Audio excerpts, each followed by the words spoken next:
Today we're going to read The Rusty Trusty Tractor, written by Joy Cowley.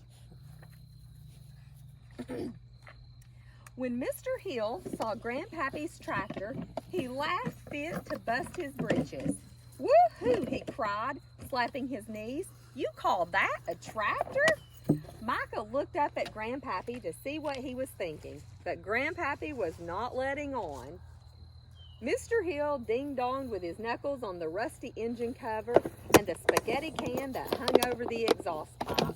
He kicked the old cracked tires. "This won't last another season," he said. "Do yourself a favor, sir. Come on down to Hill's Tractor Sales and look at some new machines." Micah leaned against Grandpappy's leg, but Grandpappy just scratched his neck and said, "I don't know, Mr. Hill. Me and this trusty tractor been together 50 years, ever since my old plow horse died. We know each other real good. I'm not hankering to go looking at a shiny new tractor." "No harm in looking," said Mr. Hill. Micah tugged a handful of Grandpappy's overalls. "Please, please." Grandpappy looked down and smiled. "Well now, maybe just a peek wouldn't hurt that much." "You won't regret it, sir," said Mr. Hill, shaking Grandpappy's hand up and down like a pump handle.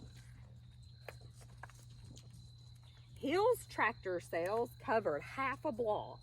Micah had never seen so many tractors all in one place. There were big ones, small ones, red ones, yellow ones, some with plows, some with buckets, some with forks, and some with diggers. Mr. Hill showed Grandpappy a big red tractor with a cab like a truck.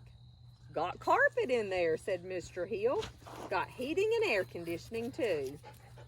"Mine's got air conditioning too," said Grandpappy. "When the air gets too fresh, I put on another jacket." "Look," said Mr. Hill, "stereo music." "I whistle," Grandpappy said. Mr. Hill showed them the big fancy-dancy engine, but Grandpappy was not interested. He said, "When my old tractor won't go, I fix it myself with a bit of wire. None of this electronic fiddle-faddle." Mr. Hill was not real pleased that Grandpappy did not want one of his shiny new tractors, but Mr. Hill was not a man to give up easy. "How much grass you reckon on sowing this spring for hay?" he asked. 20 acres, Grandpappy said. "Well, sir, I know that you are not a betting man, but I'll give you a jelly donut for every acre if your tractor gets through the season. If it doesn't—" "Oh, it will," said Grandpappy. "If it doesn't," said Mr. Hill, "you come back to Hill's Tractor Sales. That's all I ask." Come early spring, when they were setting up for plowing, Micah said, "You know, Grandpappy, this old tractor is sure hard to start." "Like me," said Grandpappy. "I'm hard to start when it's cold and damp, too." "Sure is rusty," Micah said. "I know how that feels. My knees got so much rust, some days they need an oil can." Then Grandpappy looked at Micah. "Boy, you aren't trying to sweet-talk me into buying a new tractor, are you?" Micah shook his head. "Good, 'cause this is my old friend, and friends don't let each other down. You remember that."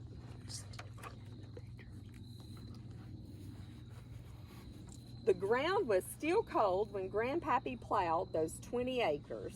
The tractor crawled along, chugga, chugga, chugga, like an old fishing boat. Brown waves curling up behind the plow. Seagulls followed, looking for bugs and worms. Plowing took most of 3 days, but when Grandpappy finished, the field was a strong brown sea with waves as straight as ruler lines. Grandpappy stuffed a sack with straw because the seat cushion was wore out. "We got a long way to go yet," he said. The lumpy earth was smoothed out, and the steel blades of the harrows cut up the soil nice and fine, ready for sowing. Then Micah helped Grandpappy with the seed drill. Grass seed went in the small hopper. Fertilizer went in the big one. Chugga, chugga, chugga. Micah hung on the fence and watched as the old rusty tractor pulled the seed drill round and round. Grass seed and grass food dropped into little furrows. Now it's up to Mother Earth, Grandpappy said. The sun shone, warm spring rains fell, and green leaves sprouted on the poplar trees. Grandpappy, Grandpappy, come and see. Sure enough, the field was sowing rows of new grass as fine and soft as a baby's hair. The rest of spring came through at a gallop. There were tadpoles in the creek and birds' nests in the barn. The grass in the field grew tall and thick. Roses bloomed, strawberries ripened. Grandpappy dug his first crop of new potatoes.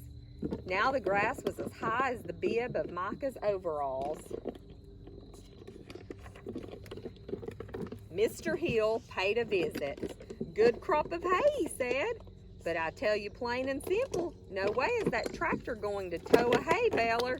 It just don't have the horsepower.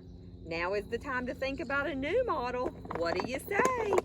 Grandpappy gave a slow, soft smile. I say I'm mighty partial to jelly donuts.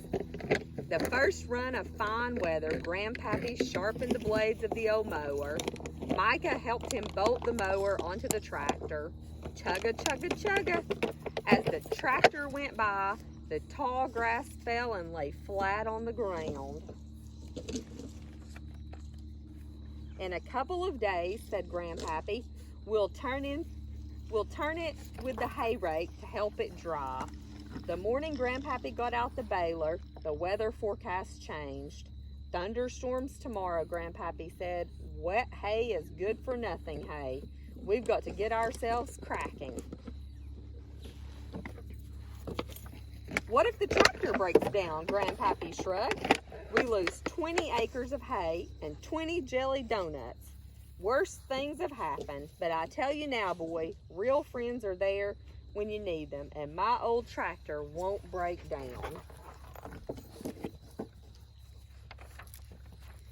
Mr. Hill was part ways right. The tractor was not big enough for the baler, but Grandpappy, he talked to it like it was his favorite horse. He called it old partner and whistled songs to it, and that rusty, trusty tractor shuddered across that field, dragging the big baling machine. The sweet-smelling grass got scooped up, rolled and tied, and spat out again in hay bales weighing 500 pounds. The rolls fell down with a thump that shook the earth under Micah's feet. The storm broke that evening. Rain came out of the sky like water from a fire hose, but every bit of hay was wrapped in bales, snug and dry. Micah and Grandpappy were in the kitchen looking up some corn chowder when the screen door rattled. They found Mr. Hill on the porch as wet as a new caught catfish, carrying a box of jelly donuts. I hereby declare you the winner, Mr. Hill said to Grandpappy. Though I don't know how you did it with that antique bucket of rust. Wang-a-dang, sir, you got more good luck than a hound dog in a butcher shop. Mr. Hill said good night and went off into the rain. But before Grandpappy and Micah had gotten to taste the first donuts, the tractor man was back on the porch, wetter now than a heap of catfish, his feet dirty up to his knees. He wiped the water out of his face. Excuse me, seems like I got a problem. My car, it's stuck in the mud. Micah looked at Grandpappy and waited. Grandpappy was real polite. No problem, Mr. Hill. Me and my grandson and my old tractor will get you out in no time at all. And would you believe it? As cold and damp as it was, that rusty, trusty old tractor started up first try. The end.